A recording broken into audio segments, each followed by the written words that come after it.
When we look at the behavior of people investing in the stock market, we notice something striking. Simple mistakes happen again and again, almost like clockwork. When the market performs poorly and stocks are available at their best prices, people suddenly become pessimistic. They believe the market is a bad place to be, but when everything starts booming, when prices soar and headlines scream success, that's when they rush in full of excitement. Why? Because they've just heard stories from friends who doubled or even tripled their money. These emotional errors are incredibly common. Yet decades ago, one timeless book explained it all perfectly. The Intelligent Investor, a masterpiece that shaped legends like Warren Buffett and Seth Klarman.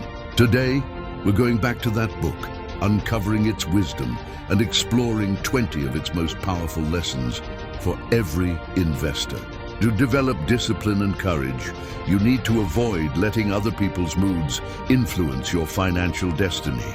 In the end, how your investments behave is not as important as how you behave. Here, Benjamin Graham focuses on the gap between market movements and our own internal actions. There's one thing we simply cannot control, no matter how hard we try: the price movements in the stock market.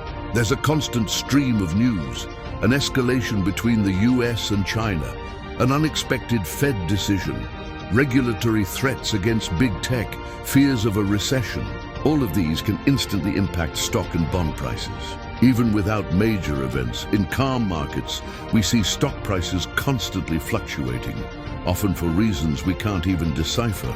So Graham advises, forget how the market is behaving. What matters is how you behave. If we can keep our composure, remain true to our valuation principles, and act more rationally, using mathematical analysis, then the market's wild volatility will present us with clear buying and selling opportunities. Therefore, getting our own behavioral patterns right is far more important than tracking every market gyration. Successful investing does not require extraordinary intelligence, unusual business insights, or inside information.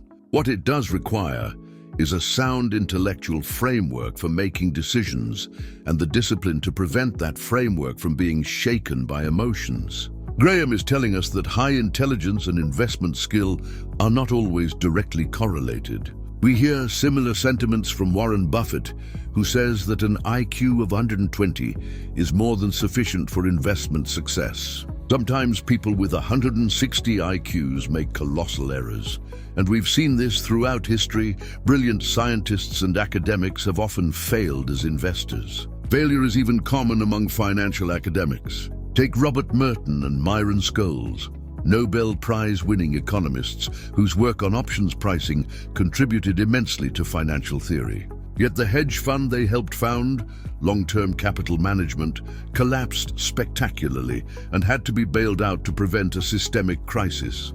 So what must we do? We must know ourselves. We must develop a suitable investment strategy and have the discipline to stick to it. Intelligence only becomes powerful when it's paired with unwavering discipline.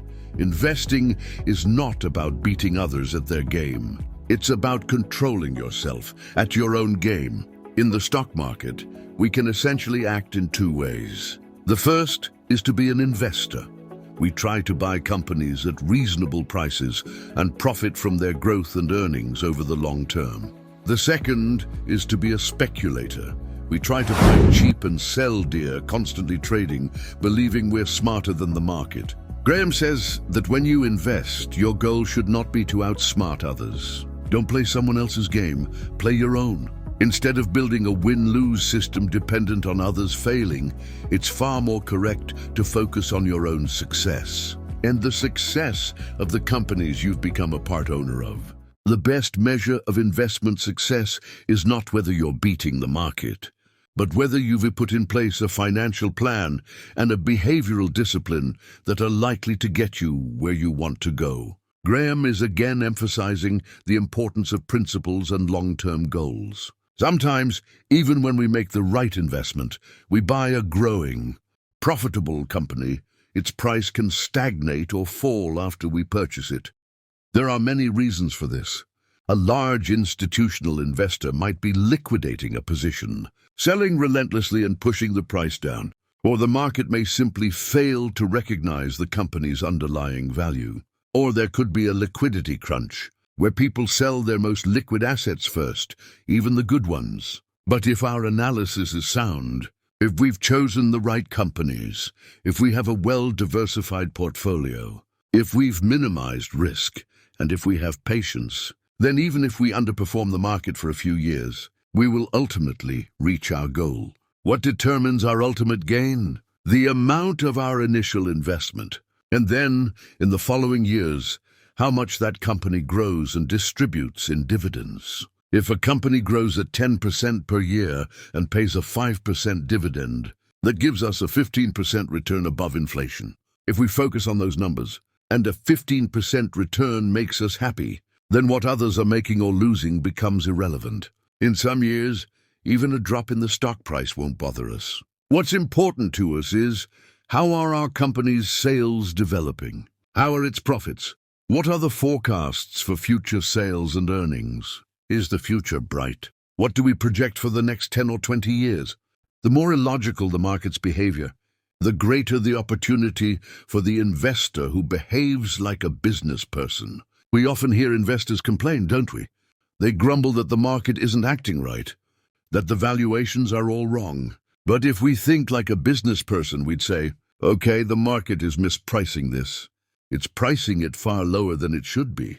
If we don't need to sell that stock at that moment, why should we be upset? It was never correct to invest money in the stock market that we needed in the short term anyway. The right approach is to commit money we can afford to forget about for a long time. If we do that, we can turn timing to our advantage. We can sell not when we need the cash, but when the pricing is advantageous for us. In this context, the market's irrational behavior doesn't upset us. On the contrary, it can delight us. If we see prices far below intrinsic value, that's a buying opportunity. If we see prices far above it, that's a selling opportunity. Investment is most successful when it is most businesslike. Here, Graham is gently reminding us that the goal isn't to be clever, but to be rational and analytical, just like a business person. When a business person considers acquiring a company, they analyze its assets, debts, profits, cash flow, and future potential. A stock investor must do the exact same thing. Trying to profit from short-term price movements, volatility, or the mistakes of others will often fail to deliver the sustainable results we want. The defensive investor focuses on avoiding serious mistakes or losses. This person aims to achieve adequate results with minimal effort, stress, and decision-making. Graham divides investors into two categories: the active and the defensive, or passive, investor. Most people want to see themselves as active and are tempted to trade more. But in reality, for the vast majority, being a defensive investor is the more correct and realistic path. Why? Because a small number of large professional players manage the majority of the capital. When we focus on active investing, we are competing against these better equipped, better informed, and larger scale rivals. Instead, by adopting a defensive, passive strategy, which can be achieved by dollar cost averaging, diversifying with a broad index fund, and extending our investment horizon, we can live a much calmer, less stressful investment life. We don't need to constantly watch the screens, follow every news headline, or track market predictions. Our portfolio's value will fluctuate, but we will progress steadily toward our ultimate goal. We focus on how much we earned by the end of our investment horizon, not on the interim ups and downs. This allows us to invest with greater peace. In the short run, the market is a voting machine, but in the long run, it is a weighing machine. This is one of Graham's most famous statements. In the short term, market movements are unpredictable and often based on popularity, rumors, and sentiment. Unprofitable, asset-poor, or poorly managed companies can soar based on hype alone. Meanwhile, an excellent company can be suppressed for a temporary problem or general market pessimism. But over the years, if a company consistently succeeds in growing and earning profits, This will inevitably be reflected in its stock price. In the long run, the market weighs the real value, the substance of businesses. Therefore, focusing on our long-term fundamental predictions being correct is far more valuable than trying to be right in the short term. The intelligent investor is a realist who sells to optimists and buys from pessimists. If we want to invest successfully, our analysis must be cold and realistic.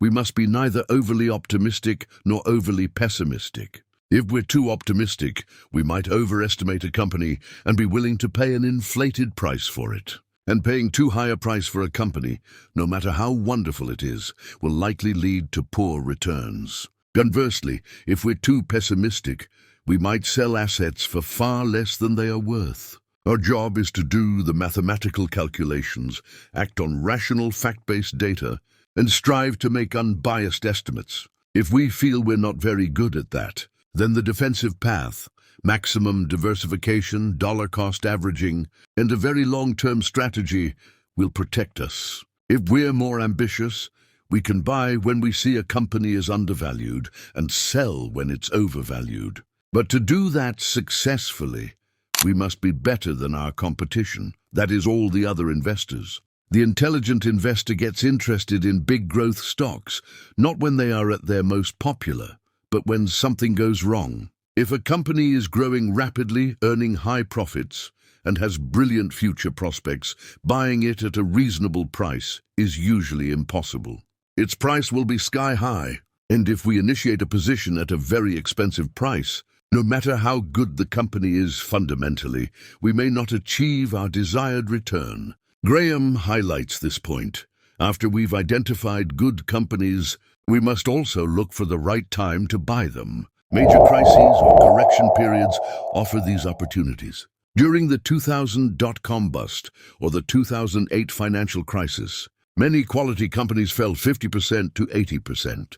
Even great technology companies have faced temporary regulatory scares or market share losses. It is during these something has gone wrong periods that we get the chance to buy wonderful businesses at a discount. Investors who seize these opportunities have reaped enormous rewards over the subsequent years. Of course, we must avoid this pitfall, waiting for a lower price that never comes, as the stock recovers and rallies without us. To manage this risk, we can start with a small initial position. If the price falls further, we can add to it. If it doesn't and continues to rise, we at least have a profit from our first purchase. Thousands of people have tried, and the results are clear. The more you trade, the less you keep. Overtrading hurts the investor in two ways. First, it pits us against professionals who may have access to information we don't. Second, and more concretely, the additional costs of bid-ask spreads and commission fees severely erode our compounding returns over time. Today, the big banks and high-frequency hedge funds make serious money from active trading. A portion of their gains come from the losses of small, frequent traders. Therefore, reducing our number of trades and minimizing transaction costs is critical for long-term success in the stock market. If your annual expenses are more than 1% of your assets, you should probably find another advisor.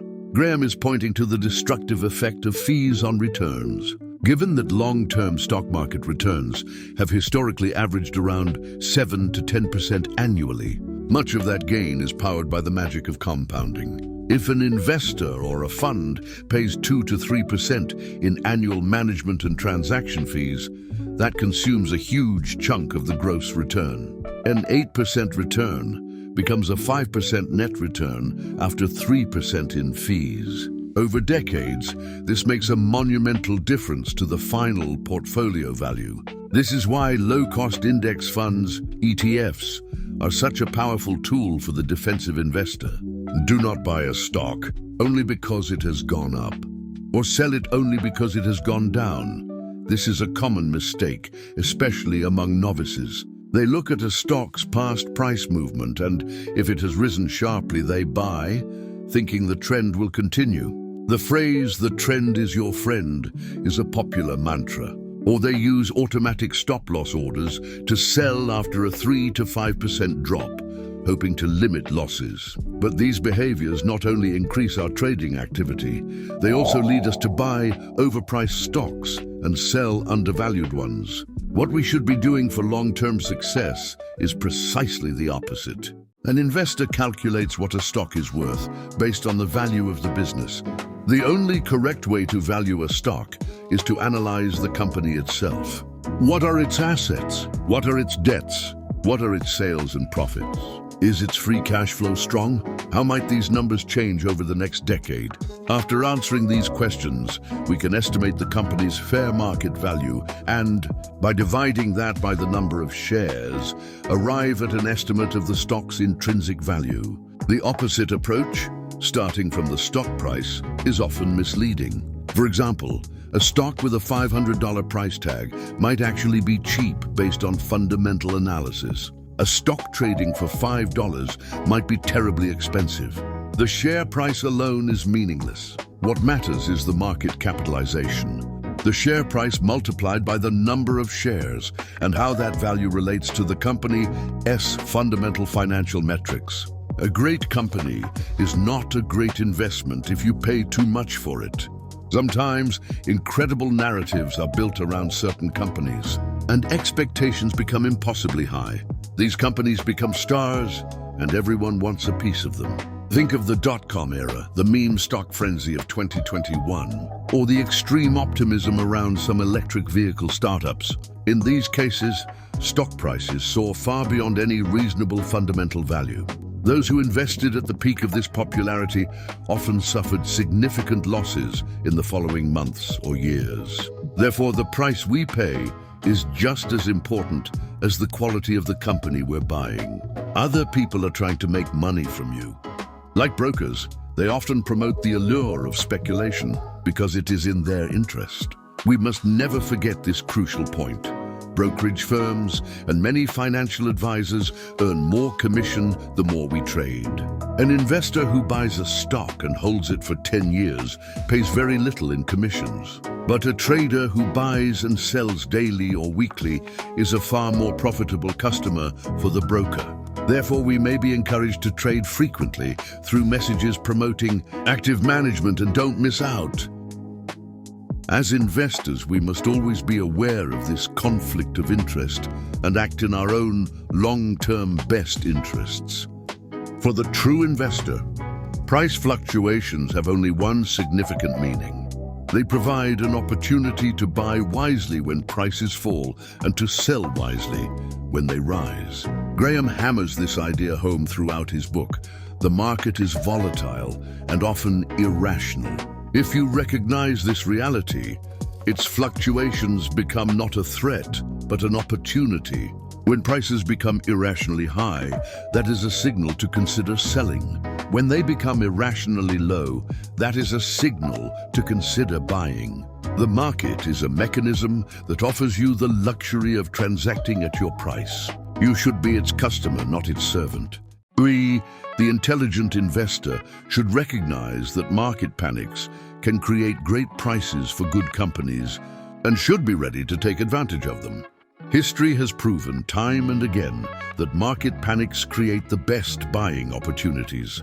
The 2000 dot-com collapse, the 2008 financial crisis, the 2020 COVID-19 panic, the 2022 inflation and rate hike fears, all of these events crushed the market and dragged quality companies down to bargain basement prices. Such periods are usually temporary.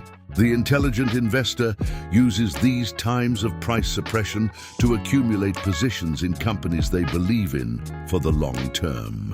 They view periods of extreme euphoria as an opportunity to divest overvalued assets or reduce position sizes. A defensive investor can always succeed by looking patiently and calmly at the wreckage of a bear market. Looking at the history of the US stock market, the past century has seen many bear markets. The Great Depression, the 1970s stagflation, the 2000-2002 dot-com bust, the 2007 to 2009 financial crisis, none of them lasted forever. The average bear market lasts for a couple of years, but the bull markets that follow have been much longer and more profitable. Our focus should be on how much the companies we own are growing, how much profit they're earning, and the price we paid for them. If that equation is in our favor, time will ultimately work for us. There may be periods of price suppression that last for months or even years. But for the patient investor with sound investments, the average outcome has always been positive. Successful investing is about managing risk, not avoiding it. We must always remember this when investing in stocks. No investor has ever made money on every single stock they bought. In fact, the batting average of most successful investors may be below 50%. So how do they succeed? Because a few big wins can more than compensate for dozens of losses. When a stock does well, the potential gain is theoretically unlimited. However, the maximum you can lose on your worst stock is limited to the amount you invested. Therefore, managing risk correctly through maximum diversification, accepting that the future is uncertain, and understanding we will never have a 100% hit rate is paramount. If we build a broad portfolio and the US economy continues to grow over the long term, as it has for the past century, then the gains from the successful companies in our portfolio will outweigh the losses from the failures and get us to our ultimate goal. We can further manage risk by keeping a portion of our portfolio in cash or other asset classes like bonds. The Intelligent Investor is, in my opinion, the most important book ever written on the stock market. In exploring these principles, we've seen how Graham's timeless wisdom applies directly to today's markets. I firmly believe that investors who truly understand, internalize, and discipline themselves to apply these ideas will embark on a much calmer, emotionally stable, and ultimately far more successful investment journey. Investing is a marathon, not a sprint. And what will carry you across the finish line in this marathon is not magic formulas, but a sound intellectual framework and unshakable discipline. Thank you for listening, for being here, and for dedicating your time to learning and growth. If you found value in this journey, don't forget to subscribe. Share your thoughts in the comments and join me again next time. Until then, stay curious, stay disciplined, and see you in the next video.